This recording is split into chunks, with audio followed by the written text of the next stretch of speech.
Bismillahirrahmanirrahim. Alhamdulillahilladzi ja'ala Ramadana syahrul Qur'anil ladzi la raiba fihi hudal lil muttaqin. Asyhadu an la ilaha illallah wahdahu la syarikalah wa asyhadu anna sayyidana Muhammadan abduhu wa rasuluh. Shalli wa sallim wa barik ala sayyidina Muhammad wa ala alihi wa ashabihi wa man tabi'ahum bi ihsan ila yaumiddin.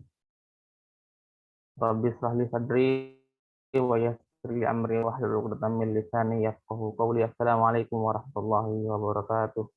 Waalaikumsalam. Alhamdulillah, tiada kata yang paling pantas kita ucapkan selain rasa syukur alhamdulillah kepada Allah Subhanahu wa taala yang karena dengan rahmat taufik hidayahnya, kemampuan darinya, kita masih bisa hadir di majelis ilmu ini di Ramadan yang keberapa nih, Sob?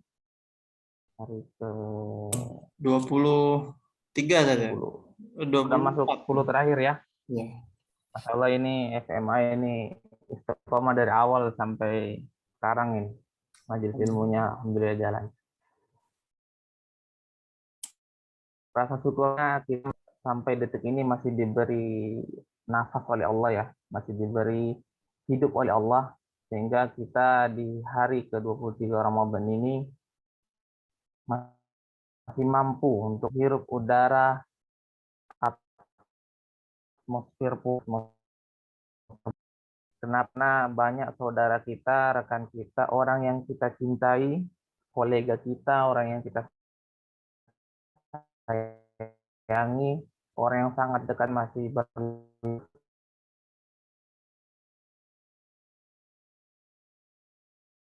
dan itu adalah puasa dan lebaran yang terakhir, dan selesai juga lah tugasnya di dunia ini, dan kita yang masih diberi kesempatan sampai hari terakhir puasa nanti ya Allah, sehingga maksimalkanlah puasa yang kita laksanakan pada tahun 1443 ini. Kita maksimalkan dengan penuh keimanan, penuh rasa keterpanggilan, dan penuh ketakwaan kepada Allah. Salawat dan salam semoga selalu tercurahkan kepada junjungan kita, suri tauladan kita, contoh hidup kita, Rasulullah Shallallahu Alaihi Wasallam, yang mana dengan dakwahnya yang tidak mudah, penuh perjuangan, penuh ancaman, intimidasi, bahkan ancaman pembunuhan, beliau tetap istiqomah bagaikan batu karang dihantam ombak, tetap kokoh, tegar mendakwakan risalah Islam ini sampai kita akhirnya yang berjarak ribuan kilo dari kota Makkah dan terbentang jarak hampir 15 abad dengan sejarah hidup beliau, kita masih bisa merasakan nikmatnya iman Islam ini yang menyebar di seluruh dunia, tumbuh berkembang, bahkan berakar sangat kokoh seperti saat ini. Baik Bapak Ibu, para asatid, para yang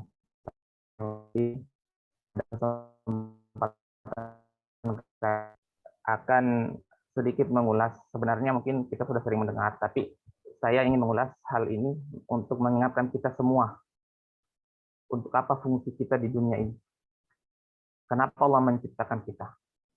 Apakah tujuan utama kita diciptakan? Sehingga kita dalam menapaki bumi ini, berjalan di muka bumi ini, kita tahu apa yang harus kita lakukan, apa yang harus kita hindari, dan sebagainya. Maka izinkan saya untuk share screen supaya materi kita lebih terfokus dan bisa lebih detail untuk kita diskusi sama-sama nanti. Izin.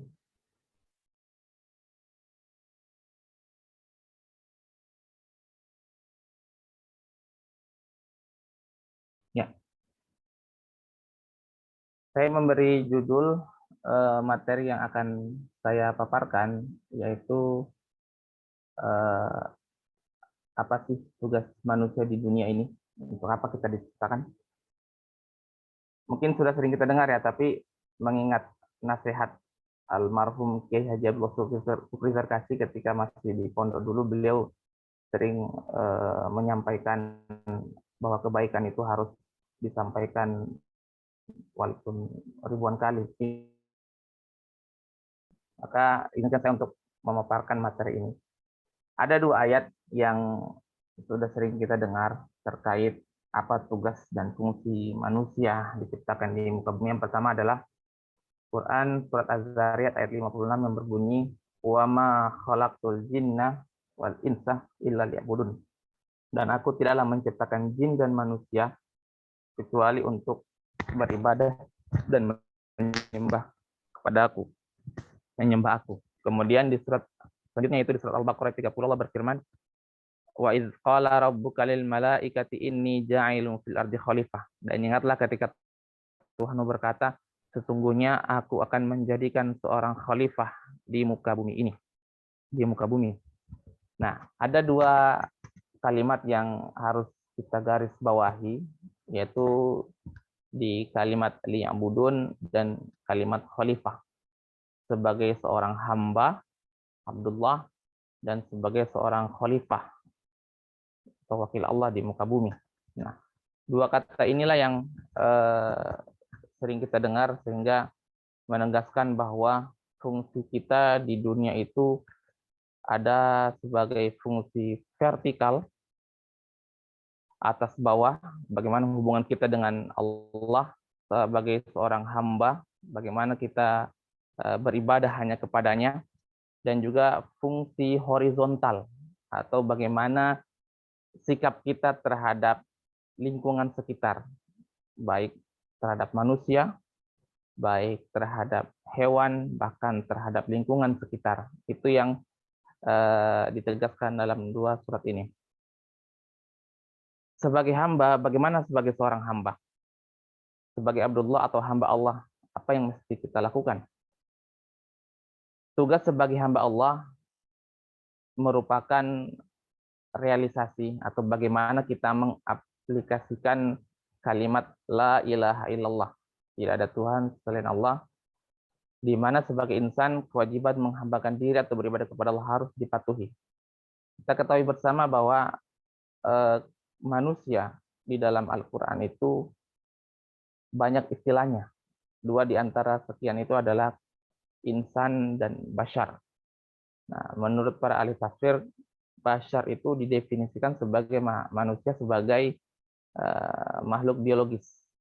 Makhluk biologis, punya tubuh, punya organ, dan lain sebagainya. Makanya Rasulullah pernah diperintahkan oleh Allah, Qul innama ana basyarum mislukum. Aku adalah bashar, manusia, dalam arti bahwa ya kita sama-sama manusia yang mempunyai kebiasaan manusiawi, makan, minum, punya badan, bisa sakit dan sebagainya.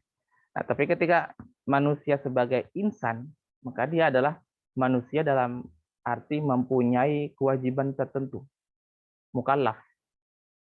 Makanya Allah berkata, wa ma khalaqtul jinna wal insa, bukan wa ma khalaqtul jinna wal bashar.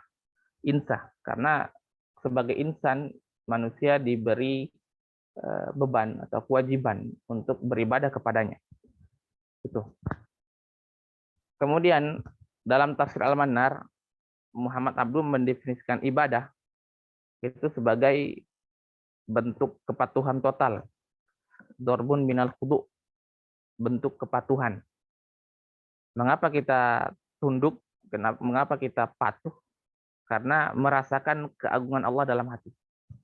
Nah, bentuk-bentuk kepatuhannya ini ada yang ibadah itu, makanya kita ada mahdhah yang berupa ibadah ritual seperti sholat, zakat, puasa, haji, ya, yang mempunyai syarat, ada syarat wajibnya, ada syarat sahnya, ada ketentuan, ada rukunnya dan sebagainya. Nah, yang banyak ini yang ghair mahdhah atau ibadah yang tidak ada ketentuan khususnya, dan ini bisa kita artikan sebagai segala bentuk kebaikan yang apabila diniatkan kepada Allah untuk beribadah kepada Allah, itu juga sebagai bentuk kepatuhan kita, karena kita merasakan keagungan Allah dalam hati. Nah, Nah, apabila ada pertanyaan, kenapa manusia harus menyembah Allah? Kenapa manusia harus tunduk kepada Allah? Kenapa harus manusia itu mempertuhankan Allah? Nah, manusia itu terdiri dari dua unsur ya, yaitu jasmani dan rohani. Nah, jasmani manusia itu berasal dari alam materi atau saripati tanah.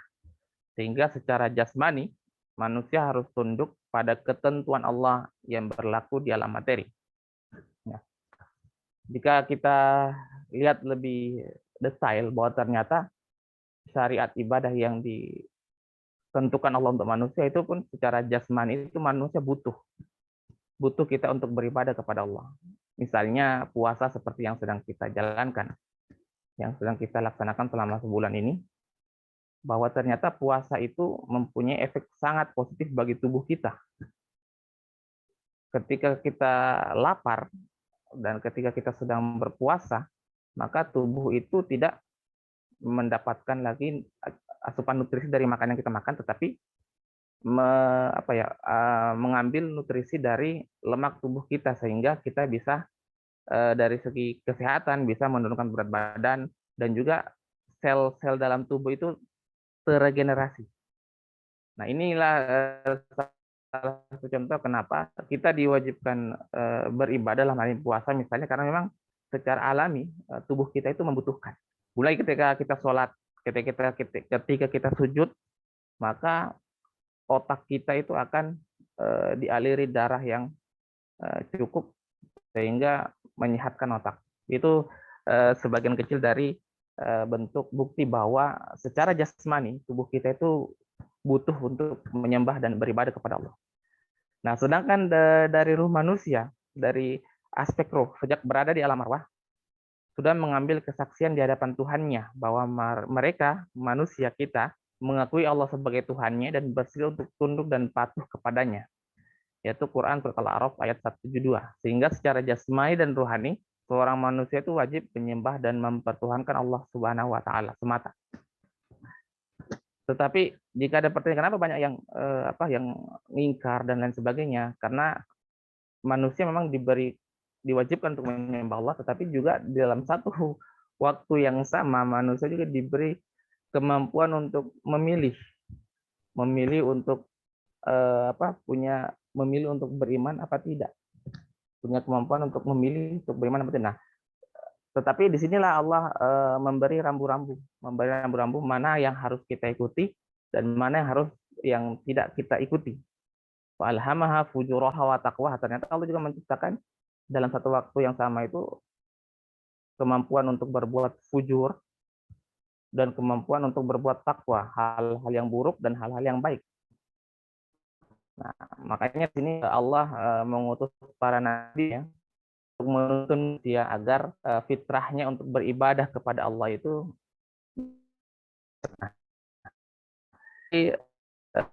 Abdullah, fungsi kita sebagai khalifatullah atau wakil Allah di muka bumi ini. Nah, kata khalifah berasal dari kata khalaf atau menggantikan atau mengganti. Atau kata khalaf juga, khalaf dan khalaf. Atau orang yang datang kemudian sebagai lawan dari kata orang yang terdahulu. Nah, berarti khalifah itu sederhana, wakil, menggantikan orang yang seharusnya.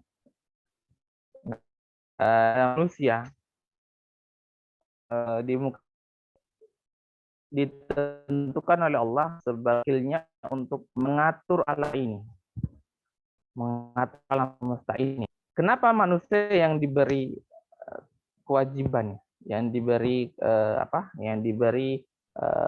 tuntutan untuk kewajiban untuk mengatur alam semesta itu diberi sehingga diminta untuk memelihara, memanfaatkan atau mengoptimalkan penggunaan segala anggota badan, alat-alat potensial termasuk indera, akal dan kalbu atau potensi-potensi dasar manusia guna menegakkan keadilan, kemakmuran dan kebahagiaan hidup di muka bumi ini. Sebagai khalifah manusia diberi bekal akal ya untuk melestarikan bumi sehingga sejak dari Nabi Adam sampai kita di tahun 2022 ini, berbagai macam hasil karya umat manusia itu bisa kita lihat hasil peradabannya. Manusia dengan akal, dengan mata, dengan hati, dan kedua tangannya itu membentuk berbagai macam peradaban manusia yang luar biasa. Bisa kita misalnya bagaimana hasil peradaban Mesir kuno misalnya, yang dengan piramidnya yang bisa bertahan sampai ribuan tahun, dan peradaban-peradaban lainnya yang itu merupakan sebagai bentuk optimalisasi bekas.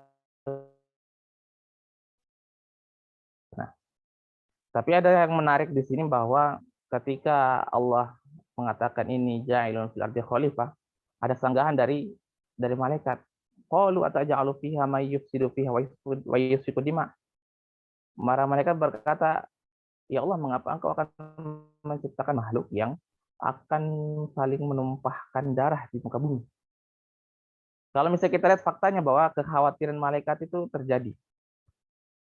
Ya, sebagai faktor sejarah bahwa ternyata manusia itu penuh dengan sejarah peperangan memang. Sejak dari Nabi Adam, Qabil dan Habil yang saling bunuh, sampai hari ini yang kacau di layar televisi atau di media. Tapi dengan berbagai macam kehancuran akibat peperangan yang dilakukan oleh manusia, tetap saja juga ada yang berbagai macam perubahan sosial, kemudian perubahan positif, pembangunan yang dilakukan oleh manusia, karena memang itu seperti yang kita sebutkan awal tadi, fa'alhamah fujurah wa taqwah. Jadi manusia itu dalam satu waktu diberi potensi fujur, jahat, dan takwa baik. Jadi dua hal ini yang saling bergesekan. Di satu sisi ada manusia yang saling berperang, satu sisi ada lagi manusia yang saling membangun, saling menebar kasih sayang dan sebagainya. Seperti itu. Nah, berbagai peran dan posisi yang diduduki harus berorientasi pada misi utama sebagai khalifah Allah. Nah, ini kita bagaimana mengimplementasikan kekhilafahan kita sebagai khalifah di muka bumi itu di berbagai macam posisi yang kita emban sekarang. Contoh misalnya, sebagai seorang guru atau dosen misalnya, maka dia dan untuk pelaksanaan dia terhadap tugas fungsinya sebagai khalifah. Dia mendidik anaknya, muridnya, sehingga muridnya menjadi orang yang berilmu sehingga bisa menyebarkan ilmu pengetahuan lagi. Atau misalnya sebagai seorang dokter misalnya, bagaimana dia bisa memberikan kesembuhan kepada bukan ya sebagai bisa sebagai menyebarkan ilmu kesehatan kepada masyarakat sehingga masyarakat sekitarnya menjadi sehat dan sebagainya. Itu bagaimana kita mengimplementasikan fungsi kita sebagai khalifah itu di sekitar kita. Atau misalnya seorang pejabat, ya, seorang pejabat pemerintah misalnya yang dengan kekuasaan, kemampuan, dan wewenangnya dia bisa memberikan efek positif kepada masyarakat banyak. Misalnya dia membuat kebijakan yang bisa menyejahterakan orang banyak, maka saat itulah dia melaksanakan tugasnya sebagai khalifah supaya masyarakat teratur dan lain sebagainya. Nah, ini yang harus kita ingatkan Bapak Ibu sekalian bahwa sebagai khalifah itu adalah amanat besar. Karena jangan sampai potensi yang kita miliki, kemampuan yang kita punya, atau mungkin wewenang kekuasaan yang kita punya, itu malah membuat kita itu menjerumuskan orang banyak, malah menzolimi orang banyak. Itu yang harus kita hindari. Kami masih ingat ketika masih pengabdian di dulu itu, ketika kemisan atau kumpul guru pernah memberi nasihat kepada kami seperti ini. Jika suatu saat kalian memiliki kemampuan, kalian mempunyai wewenang, kekuasaan, Tetapi potensi yang kalian miliki itu berpotensi untuk menzolimi orang, entah itu mungkin korupsi atau apa sebagainya, maka ingatlah kekuasaan, wewenang, dan kekuatan Allah atas diri kalian. Karena kita ini sebagai khalifatullah. Jangan sampai kita miliki dari Allah, malah kita gunakan untuk membuat kerusakan di muka bumi ini. Ya kan? Sebagai pejabat yang berwenang, harusnya dia lingkungan sekitar tetap asri misalnya, tapi ternyata karena dia misalnya diberi sogok atau apa, akhirnya dia mengizinkan orang untuk merusak lingkungan dan lain sebagainya. Itu sebagai contoh saja bagaimana kita yang harusnya sebagai khalifatullah itu menjaga lingkungan, malah kita gunakan wewenang kita untuk merusak sekitar, menzolimi masyarakat dan lain sebagainya. Nah, maka jika kita ilustrasikan bagaimana fungsi manusia itu di muka bumi, saya gambarkan seperti ini. Ini ada gambar manusia yang sedang berjalan di gambar ini, mungkin apa ini, hutan kah atau apa. Untuk apa saya berjalan di muka bumi ini? Itu biasanya menjadi pertanyaan paling mendasar seorang manusia yang bingung dia mau ngapain di muka bumi ini. Maka Allah memberi ketentuan bahwa jin dan manusia itu untuk menyembah kepadaku. Nah, ini ada gambar orang beribadah, ya kan, sehingga fungsinya bisa dijalankan sebagai hamba. Kemudian yang kedua, setelah saya beribadah, apalagi fungsi saya? Nah ini, sebagai khalifah atau orang yang mengatur muka bumi ini, mensejahterakan makhluk di bumi. Nah ini ada ilustrasinya adalah seorang yang sedang menanam pohon di pinggir jalan misalnya, sehingga bisa kita lihat ada kesalehan individu, orang yang beribadah, setelah itu dia bagaimana melestarikan alam sekitar. Nah, sehingga ini sebagai bentuk fungsi vertikal dia sebagai hamba untuk mengabdi, dan fungsi horizontal dia sebagai khalifah untuk menebar manfaat, sehingga pengabdian dan kebermanfaatan seorang muslim, ya, pengabdian kepada Allah dan kebermanfaatan untuk sesama, itu harus selalu berjalan beriringan seperti itu. Ini yang saya ilustrasikan seperti itu. Nah, maka istilah Abdullah atau hamba Allah dan khalifatullah atau wakil Allah di muka bumi itu, jika kita terjemahkan ke dalam bahasa yang lebih sederhana dan sesuai konteks masa kini, adalah sebagai bentuk kesalehan individu dan kesalehan sosial, di mana keduanya harus dan wajib berjalan beriringan. Apalagi di momen bulan puasa seperti ini, Bapak Ibu sekalian, para asatid, para kiai, para guru yang tuan guru yang saya hormati, di bulan puasa inilah sebenarnya dua fungsi ini bisa kita optimalkan, kesalehan individu dan kesalehan sosial.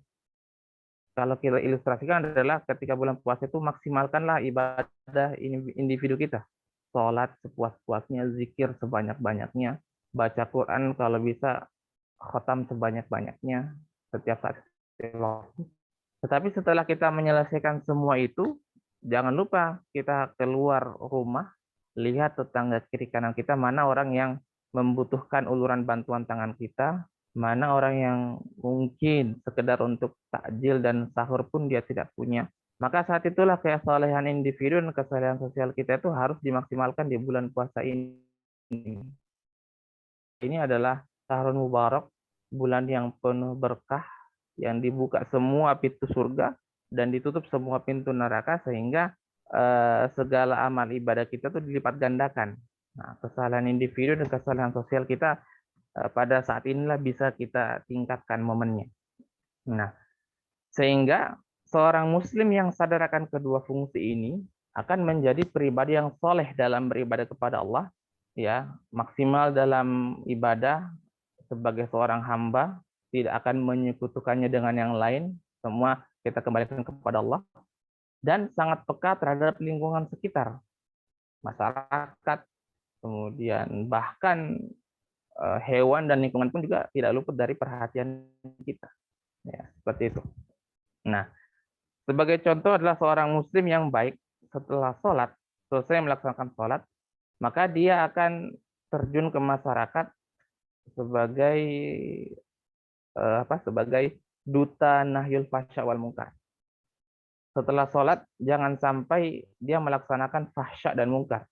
Karena esensi sholat salah satunya adalah bagaimana biar kita itu mencegah perbuatan buruk dan munkar di sekitar kita. Setelah sholat, tidak akan korupsi. Setelah sholat, tidak akan menzolimi orang. Setelah sholat, tidak akan merusak lingkungan. Nah, sehingga ibadah individu dan kesalehan individu dan kesalehan sosial setelah sholat itu betul-betul terlaksana. Contoh lagi misalnya, jika selesai berhaji, ya, selesai melaksanakan haji, dia sudah wukuf di Arafah dan dia akan melihat berbagai macam manusia dari berbagai macam bangsa, berbagai macam warna kulit, berbagai macam bahasa, semua menyatu di sana dengan balutan kain putih, kain ihram. Ketika wukuf di Arafah, maka setelah dia pulang berhaji, maka dia akan sadar bahwa orang-orang sekitarnya itu orang yang sama dengan dia, setara dengan dia. Ya, tidak ada lagi diskriminasi warna kulit, diskriminasi bahasa, diskriminasi kesukuan, sehingga bisa terbentuk masyarakat yang setara, yang sama, sehingga tidak ada lagi orang yang merasa bahwa saya lebih baik daripada dia. Tidak. Itulah salah satu fungsi bagaimana kita mengimplementasikan ibadah individu dan ibadah sosial kita, seperti itu.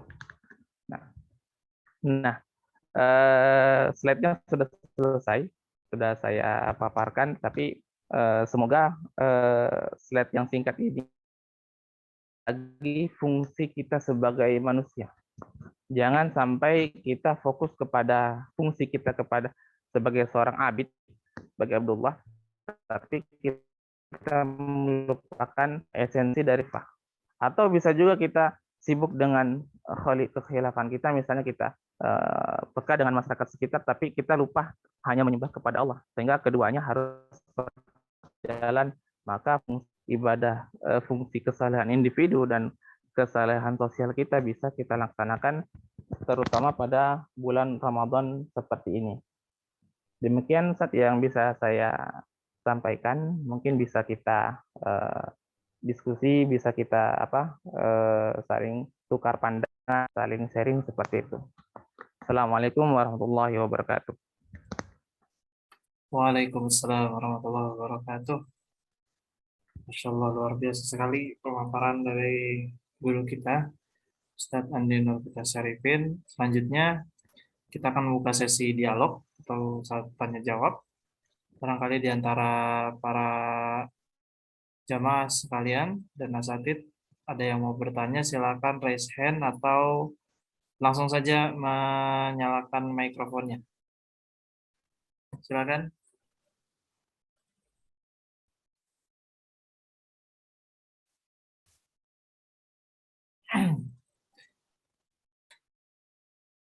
Baik, ada yang mau bertanya di antara jamaah semuanya? Kalau nggak ada, saya nih yang mau bertanya, Ustadz. Boleh, Ustadz ya?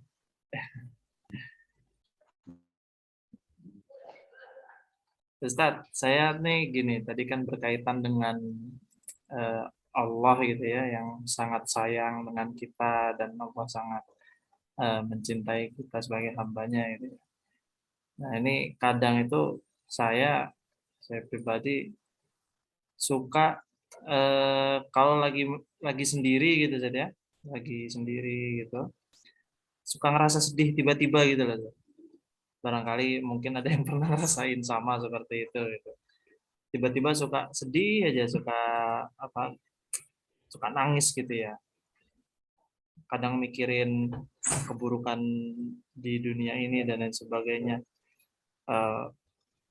Pertanyaannya, mungkinkah itu salah satu tanda Allah itu cinta dengan kita, dengan manusianya. Jadi kita diingatkan kembali dengan keburukan. Dan kemudian yang kedua, bagaimana tips dan triknya Ustaz menjadi khalifatullah yang sesungguhnya gitu loh. Dalam konteks yang paling kecil saja Ustaz, dalam keluarga gitu ya. Barangkali itu Ustaz. Ya. Kalau misalnya kita tiba-tiba merasa sedih bahkan mungkin menangis, menurut pandangan saya memang berarti kita masih mempunyai rasa kepekaan. Menangis itu adalah rasa manusiawi. Ketika manusia itu dalam keadaan terpuruk, dalam keadaan mengingat sesuatu yang membuat sedih, sedang galau, atau mungkin sedang kalau bahasa anak lagi baper gitu ya. Maka saat itulah apalagi kalau kita menangis menyendiri, mengingat Allah, mengingat segala kesalahan kita, itu mungkin salah satu bentuk bagaimana Allah memberi peringatan kepada kita. Allah menyapa kita, Allah sedang menyentuh kalbu kita, maka ketika kita sedang dalam keadaan terpuruk, ingat bahwa ada Allah. Inna ma'al usri yusra wa inna ma'al usri yusra. Segala kesulitan yang kita miliki, pasti ada jalan keluarnya yang Allah akan berikan kepada kita. Kita menghadapi berbagai macam masalah, kesedihan yang sedang mengepung, bahkan kita kayak ditimpa dengan berbagai macam batu permasalahan. Tapi ada Allah yang maha besar, yang lebih besar dari permasalahan yang kita hadapi. Maka yang paling cocok menurut saya ketika kita sedang dalam keadaan terpuruk itu ya zikir. Sedang guncang, sedang tidak tenang, ya ingat Allah. Allah bizikrillah tatmainnul qulub. Supaya hati kita kembali tenang ya, ingatlah kepada Allah, ingatlah kepada Allah.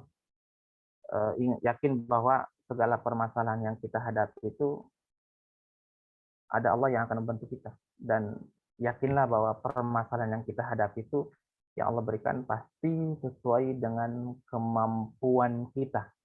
Pertanyaannya adalah bukan kemampuan, tapi kemauan kita untuk menghadapi masalah itu, dan kemauan kita untuk yakin bahwa Allah itu pasti akan membantu kita. Nah, kemudian bagaimana sebagai manusia kita bisa mengoptimalkan tugas kita sebagai khalifatullah dalam keadaan yang paling sederhana dalam keluarga misalnya. Kita ingat, yakin bahwa sebagai manusia itu mempunyai tanggung jawab. Sebagai kepala keluarga misalnya, lihat anak, lihat istri, ingat bahwa setelah kita bermunajat kepada Allah, setelah kita berdoa kepada Allah, maka ada keluarga yang harus kita tunaikan kewajiban kita kepadanya. Atau misalnya di luar rumah misalnya, kepekaan sosial kita harus kita buka. Keluar rumah lah, ya kan? Fantasyiru fil ardi wabtaghu min fadlillah. Carilah fadilah Allah di orang-orang kita yang tua. Jadi harus kita asah kepekaan sosial kita supaya kita bisa melaksanakan fungsi kita sebagai khalifah itu dari hal yang paling kecil. Sering-sering melihat keadaan sosial, jangan sibuk di mihrab, sibuk dengan ibadah individu sampai kita melupakan bagaimana supaya kita itu mempunyai kepekaan sosial. Kita masih ingat dulu Khalifah Umar jalan melihat kelompok orang yang seharian dalam masjid, ya kan? Seharian dalam masjid, tidak mau keluar karena sibuk ibadah. Akhirnya dia sama Khalifah Umar disuruh pergi kan, disuruh keluar. Maksudnya adalah lihat keadaan sekitar, jangan kita itu fokus kepada ini keberduaan kita dengan Allah, tetapi kita lupa dengan masyarakat. Mulai sebagai kita bisa memaksimalkan khalifah kita itu harus sering-sering keluar, sering-sering melihat keadaan masyarakat dan mengasah kepekaan sosial kita. Gitu, semoga bisa membantu jawabannya. Wallahu a'lam bishawab. Alhamdulillah, syukran Ustaz. Yang lain barangkali ada yang mau bertanya, silakan. Assalamualaikum Ustaz. Waalaikumsalam. Waalaikumsalam. Izin bertanya Ustaz. Seperti kita ketahui Ustadz bahwa Nabi Adam dulu itu kan diusir dari surga ke bumi ya Ustadz ya. Nah, tetapi kan Allah juga di situ Allah ayam kasih dulu nah. Apa namanya menciptakan manusia itu di bumi sebagai khalifah. Nah, ini gimana Ustadz penjelasannya kalau misalkan anak saya waktu itu kan bertanya cara menjelaskan yang sederhana gitu Ustadz, kalau misalkan Nabi Adam itu diusir dari surga, padahal kan Allah juga menciptakan manusia itu ada tujuannya di dunia itu sebagai khalifah. Seperti itu Ustadz, mohon penjelasannya. Nah, jika bertebaranlah kalian di muka bumi ini bisa diartikan untuk jalan-jalan nggak Ustadz? Itu aja. Fantasi terlalu ya. Ya, yang pertama saya mencoba jawab ya. Setahu saya yang di beberapa buku yang saya baca itu dalam Islam itu berbeda dengan ajaran dalam kitab suci memang disebut diusir karena tergoda oleh setan dan Hawa yang membujuk Adam supaya mau memakan buah sehingga terusir.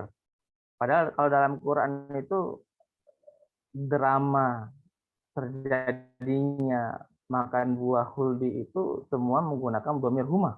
Jadi Hawa itu bukan orang yang bukan wanita yang menggoda Adam supaya ayo kita makan aja, tapi fa'azallahuma, jadi ada dhamir huma. Jadi Adam dan Hawa itu memang tidak terusir Bu yang saya tahu ya, tapi memang mereka tuh ditugaskan sebagai khalifah. Nah, hanya karena memang ada momen ketika mereka berdua tergoda, bukan Adam sendiri dan Hawa penyebabnya, tapi berdua adalah huma, mereka berdua makan ya. Ya mungkin saat itulah momen itulah yaudah saatnya kalian untuk turun ke bumi untuk memakmurkan bumi seperti itu. Jadi saya rasa mungkin kurang tepat kalau terusir atau memang mereka berdua itu ketika itu sudah saatnya untuk turun ke bumi karena memang ini jahil firda khalifah bahwa Adam itu dan keturunannya kita semua memang difungsikan ya untuk menjadi khalifah dengan potensi yang kita miliki. Kita punya akal, punya hati, dibimbing oleh para nabi melalui kitab suci dan kedua tangan yang kita punya, akhirnya kita membentuk peradaban di permukaan bumi ini. Walaupun ya di satu sisi ya sejarah manusia itu penuh dengan sejarah pertumpahan darah, peperangan, ada perang dunia satu, perang dunia dua, ada perang salib dan sebagainya. Tetapi di sisi lain, walaupun ada banyak peperangan, ya kita juga banyak terjadi pembangunan sosial, pembangunan masyarakat, pembangunan fisik bangunan dan sebagainya. Nah, kalau untuk fantasi fil ardi itu apakah jalan-jalan kan banyak tafsirannya Bu ya. Kayaknya memang perlu kita itu ketika ada waktu dan ada keleluasan ekonomi untuk jalan-jalan sekali waktu perlu. Karena kita harus melihat dunia yang tempat kita tinggali ini. Ya, misalnya ketika ada waktu kosong, jalanlah ke sana, jalan ke sana. Contohnya Indonesia saja misalnya, bagaimana kita bisa mencintai negara tanpa tidak kita kenali. Maka kalau misalnya ada kesempatan, pergilah misalnya orang yang di Sumatera ke Kalimantan atau ke Jawa, sehingga dia bisa melihat bahwa ternyata bumi ini luas dan bisa dapat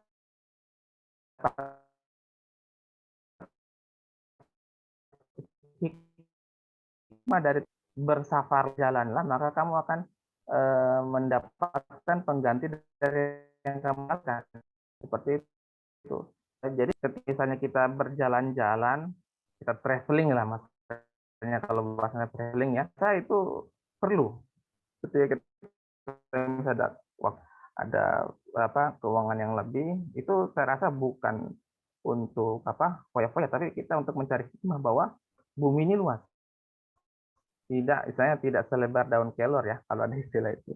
Kita bisa melihat hikmah dari warga atau masyarakat di daerah ini. Oh, kita bagaimana masyarakatnya sehingga kita ada keluang dan biaya ya traveling aja Bu. Semoga bisa jawab. Wallahu a'lam bishawab. Baik, terima kasih Ustadz penjelasannya. Syukran. Assalamualaikum. Warahmatullahi wabarakatuh.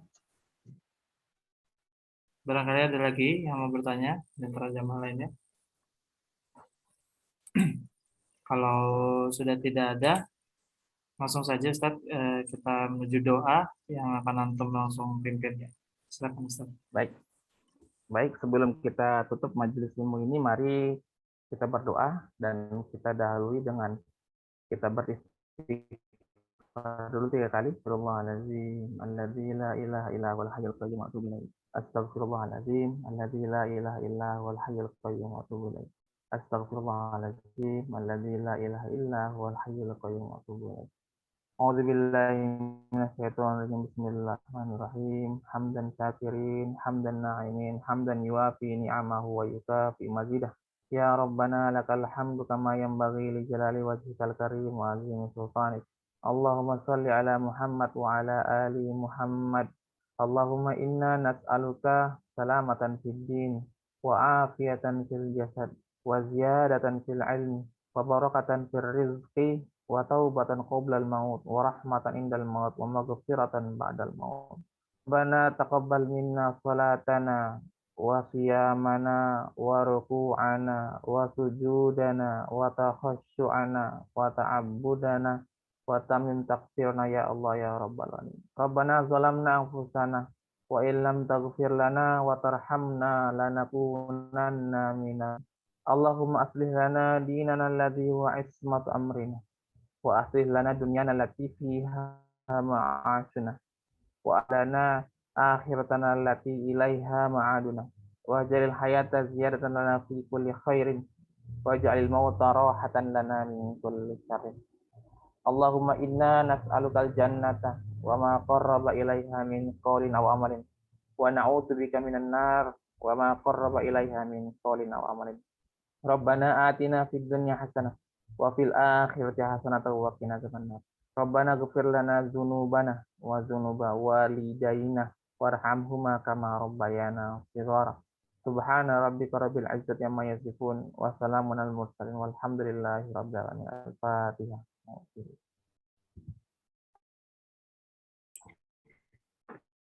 Baik, marilah kita tutup kajian kita pagi ini dengan bersama membaca hamdalah alhamdulillahirabbil alamin dan doa kafaratul majlis. Subhanakallahumma wa bihamdika asyhadu an la ilaha illa anta astaghfiruka wa atubu ilaik.